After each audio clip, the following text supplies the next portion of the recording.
ప్రకృతిలో లభించే ప్రతి వనరు మానవాళికి మేలు చేసేదే. ఉపయోగించే విధానాన్ని బట్టి దాని దిశ మారుతుంది. ఏటా కొన్ని లక్షల మెట్రిక్ టన్నుల హరిత వ్యర్థాలు పట్టణ, పల్లె ప్రాంతాల నుంచి వృధాగా పోతున్నాయి. కొన్ని సందర్భాల్లో వీటి వల్ల పర్యావరణానికి, మానవ ఆరోగ్యానికి హాని కలిగే పరిణామాలు చోటు చేసుకుంటున్నాయి. ఈ వ్యర్థాలను వ్యవసాయంలో సమర్థవంతంగా వినియోగించుకునే వీలుంది. హరిత వ్యర్థాలను, వానపాములను ఉపయోగించడం ద్వారా సేంద్రియ ఎరువుగా మార్చి తిరిగి భూమికి అందిస్తే నేలలో సేంద్రియ కర్బనం పెరిగి పంట ఉత్పత్తులు నాణ్యంగా ఉంటాయి. వానపాములను ఉపయోగించి తయారు చేసే ఎరువునే వర్మి కంపోస్ట్ అంటారు. వర్మి కంపోస్ట్ తయారీ, ఉపయోగించుకునే విధానాన్ని తెలియజేస్తున్నారు ఆచార్య ఎన్జీ రంగా వ్యవసాయ విశ్వవిద్యాలయం ఆముదాలవలస కృషి విజ్ఞాన కేంద్రం సేద్య విభాగం శాస్త్రవేత్త డాక్టర్ కిరణ్ కుమార్. ఈ వానపాముల ఎరువు మనం గమనించినప్పుడు సగం వరకు పాక్షికంగా కూలినటువంటి వ్యవసాయ వ్యర్థాలని ఆవుల తాలూకు గత్తంతో పాటు కలిపి వానపాములకు అందించినప్పుడు అవి వాటిని తిని జీర్ణక్రియ జరిగిన తర్వాత వచ్చినటువంటి విసర్జితాలనే మనం వర్మీ కంపోస్ట్ అని చెప్పవచ్చు. ఈ వర్మీ కంపోస్ట్ తయారు చేయడానికి కావలసిన ముడి పదార్థాలు మనం చూసుకున్నట్టయితే వానపాములు, అలాగే మనకి వ్యవసాయ వ్యర్థాలు, కిచెన్లో వాడినటువంటి వ్యర్థాలన్నింటినీ కూడా మనం వాడుకోవచ్చు. వాటితో పాటుగానే ఆగిపోయిన పశువుల ఎరువు వాడడానికి అవకాశం అనేది ఉంటుంది. సో వానపాముల ఎరువు తయారు చేసుకోవడానికి సర్ఫేస్ స్ప్రెడర్స్ మాత్రమే మనం వాడుకున్నట్టయితే మంచి వర్మీ కంపోస్ట్ తయారవడానికి అవకాశం అనేది ఉంటుంది. ఈ వర్మీ కంపోస్ట్ తయారు చేసుకునేటప్పటికి కొంతమంది షెడ్లు వేసి కమర్షియల్ స్కేల్లో కూడా ఈ వర్మీ కంపోస్ట్ని తయారు చేసుకుంటూ ఉంటారు. కానీ రైతు స్థాయిలో మనం చేసుకోవాలనుకుంటే ఎక్కడైనా నీడ ఉన్న ప్రాంతాల్లో, చిన్న చిన్న తోటల్లో కావచ్చు, అలాగే పెరటి ఆవరణలో కావచ్చు, అలాగే మనకి చిన్న చిన్న షెడ్ కానీ లేదంటే తాటాకుల పాక ఉన్నప్పటికీ కూడా అందులో చిన్న చిన్న కుండీలు కట్టుకొని మనం వర్మీ కంపోస్ట్ తయారు చేసుకోవడానికి అవకాశం అనేది ఉంటుంది.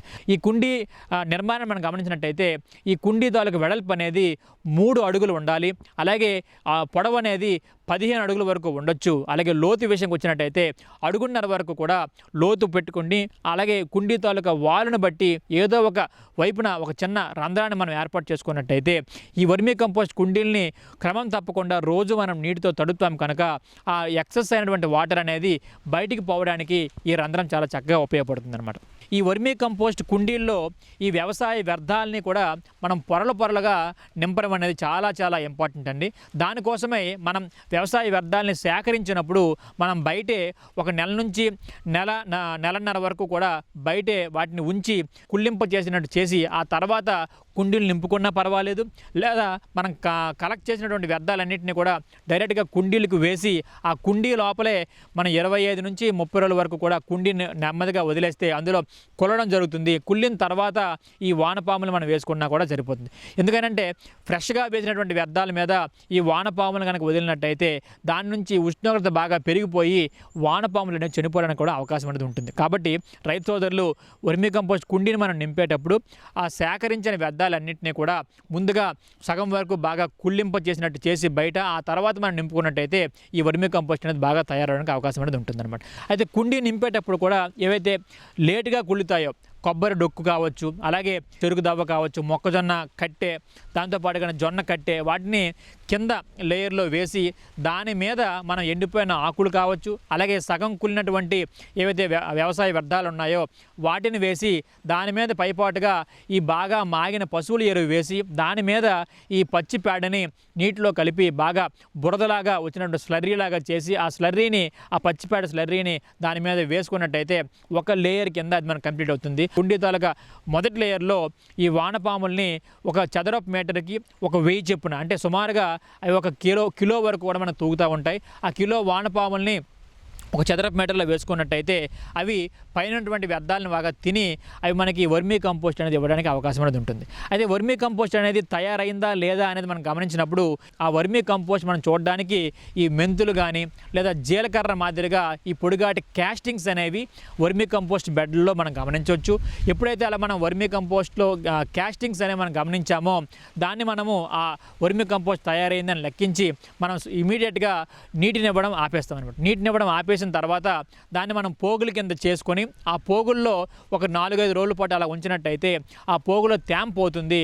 ఆ మిగిలినటువంటి వానపాములు అనేవి తేమను వెతుక్కుంటూ కింద లేయర్లోకి వెళ్ళడం వలన ఆ పైన ఉన్నటువంటి పోగులు అనేవి మనం కరెక్ట్ చేసుకొని దాన్ని జల్లించిన తర్వాత దానిలో ఏమైనా వానపాము పిల్లలు అలాగే వానపాము తాలూకు కకూన్స్ ఉండేటప్పుడు మళ్ళీ అగైన్ వాటిని తీసుకొని మనం వేరే వర్మీ కంపోస్ట్ బెడ్లో వేసుకున్నట్టయితే అది మనకి నెక్స్ట్ సంతతికి ఎంతగానో ఉపయోగపడుతుంది అనమాట. ఈ వర్మీ కంపోస్ట్ తయారు చేసుకునేటప్పుడు కొన్ని రకాల జాగ్రత్తలు కూడా మనం పాటించాలి. అవి ప్రధానంగా ఈ వేసవి కాలం వచ్చిందనంటే వర్మీ కంపోస్ట్ కుండీల మీద మనం గోనె సంచుల్ని కప్పి దాని మీద వాటరింగ్ చేసుకునేటప్పుడు ఏమవుతుందంటే ఈ పదును అనేది ఎక్కువ కాలం కాయడం జరుగుతుంది. అలాగే బయట పక్షుల బారి నుండి ఈ వానపాములు మనకి రక్షించుకోవడానికి కూడా అవకాశం అనేది ఉంటుంది. అయితే కుండీలు కట్టేటప్పుడే కుండీ చుట్టూ కానీ లేదా కుండీ దిగువ భాగంలో కానీ ఒక 2 ఇంచీల వెడల్పుతో ఒక చిన్న గాడిలాగా కొట్టి దాంట్లో నీటిని మనం నిల్వ చేసుకున్నట్టయితే అవి యాంట్వెల్ కింద మనం పనిచేసి మనకి వానపాములకి సహజ శత్రువైనటువంటి ఈ చీమలు ఎక్కువగా తినకుండా అవకాశం అనేది ఉంటుంది. అలాగే ఈ వర్మి కంపోస్ట్ పాక చుట్టూ కానీ లేదా షెడ్ చుట్టూ కానీ చుట్టూ చిన్న కన్ను వలని కనుక వేలాడగట్టినట్టయితే బయట నుంచి కొంగలు, కోళ్ళు, ఈ తొండలు అలాగే లోపలికి రాకుండా ఈ వానపాములను తినకుండా మనం జాగ్రత్త తీసుకునే మనం అవుతాం అన్నమాట. సో ఈ విధంగా కొన్ని జాగ్రత్తలు మనం తీసుకున్నట్టయితే క్వాలిటీ అయిన వర్మీ కంపోస్ట్ అనేది మనం తయారు చేసుకోవచ్చు. బాగా తయారైన వర్మీ కంపోస్ట్ అనేది లైట్ వెయిట్, అంటే చాలా తక్కువ లైట్ వెయిట్తో ఉండడం అలాగే ఈ టీ పొడి రంగులో మనకి ఉండడం జరుగుతుంది. అలాగే వర్మీ కంపోస్ట్ వాడకం విషయానికి వచ్చినట్టయితే పొలాలకు మనం వేసుకునేటప్పుడు అన్ని రకాల పంటలకి కూడా సుమారుగా 1 నుంచి 2 టన్నులు ఒక ఎకరాకు మనం వేసుకొని కలిగి దున్నుకున్నట్టయితే చాలా వరకు ఈ రసాయనిక ఎరువుల మీద ఆధారపడే సమస్య కూడా మనకి తగ్గుతుంది. వాటితో పాటుగానే నేల తాలూకు సారం కూడా బాగా పెరిగి ఈ సుస్థిరత మనం సాధించడానికి అవకాశం అనేది ఉంటుంది. అలాగే మొక్కల్లో పెరుగుదల కూడా చాలా ఎక్కువగా ఉంటుంది. క్వాలిటీ అయినటువంటి నాణ్యతతో కూడినటువంటి ఫలసాయం కూడా మనకు తీసుకోవడానికి అవకాశం అనేది ఉంటుందన్నమాట. అలాగే వీటితో పాటుగానే ఈ వర్మీ కంపోస్ట్ని విరివిగా ఈ హార్టికల్చర్ క్రాప్స్లో కూడా ఎక్కువగా మనం వాడుతూ ఉంటాం. మొక్క తాలూకు వయస్సును బట్టి 2 నుంచి 10 కేజీల వరకు కూడా ఒక మొక్కకి మనం వర్మీ కంపోస్ట్ వేసుకున్నా కూడా ఫలాల తాలూకా క్వాలిటీ అనేది చాలా చక్కగా ఉండడం జరుగుతుంది. నేలలో ఈ నీటిని పట్టి ఉంచే సామర్థ్యం కూడా పెరగడానికి అవకాశం అనేది ఉంటుంది. అలాగే కుండీల్లో పెంచే మొక్కలు కూడా చాలా వరకు వాడుతూ ఉంటారు కాబట్టి కుండీ తాలూకు సైజుని బట్టి 100 గ్రాముల నుంచి చిన్న కుండీలకైతే 100 గ్రాములు, పెద్ద కుండీలకైతే 1/4 కిలో వరకు కూడా ఒక కుండీకి మనం వేసి నీరుని పెట్టుకున్నట్టయితే ఆ మొక్కల్లో చాలా ఆరోగ్యవంతంగాను కాంతివంతంగాను ఉంటాయి. వాటితో పాటుగానే వాటి నుంచి వచ్చినటువంటి పుష్పాలు అలాగే ఫలాలు కూడా చాలా క్వాలిటీగా ఉండడానికి కూడా అవకాశం అనేది ఉంటుంది. కాబట్టి రైతు సోదరులు అన్ని రకాల పంటలకి వేసుకోవడానికి అనుకువగా ఉంటుంది కాబట్టి ఖాళీ ఉన్న ప్రాంతాల్లో తోటల్లోనైనా కూడా ఈ పాలీ బ్యాగ్స్ను ఉపయోగించి కూడా వర్మీ కంపోస్ట్ తయారు చేసుకోవచ్చండి. మార్కెట్లో వర్మీ కంపోస్ట్ అనేది కేజీ 10 రూపాయల నుంచి కూడా మనకి మార్కెట్లో దొరుకుతుంది. అలాగే దాన్ని కనుక మనం ఎన్రిచ్ చేసి అమ్మగలిగితే, అంటే సూడోమోనాస్ కలిపి కానీ ట్రైకోడెర్మా కలిపి కానీ మనం అమ్మగలిగితే ఇంకొక 12 రూపాయల వరకు కూడా మార్కెట్లో కేజీ పలికే అవకాశం ఉంది. వీటితో పాటుగా వానపాములను కనుక మనం అమ్మినట్టయితే ఆ వానపాములు కేజీ 1600 రూపాయల నుంచి 2000 రూపాయల వరకు కూడా మనకి మార్కెట్లో దొరుకుతూ ఉన్నాయి. కాబట్టి వర్మీ కంపోస్ట్ని కమర్షియల్ స్కేల్లోనూ అలాగే రైతు స్థాయిలో కూడా ఉత్పత్తి చేసుకొని పొలాలకు వేసుకున్నా మనం బయట మార్కెట్లో అమ్మినా కూడా ఉపాధి వస్తుంది.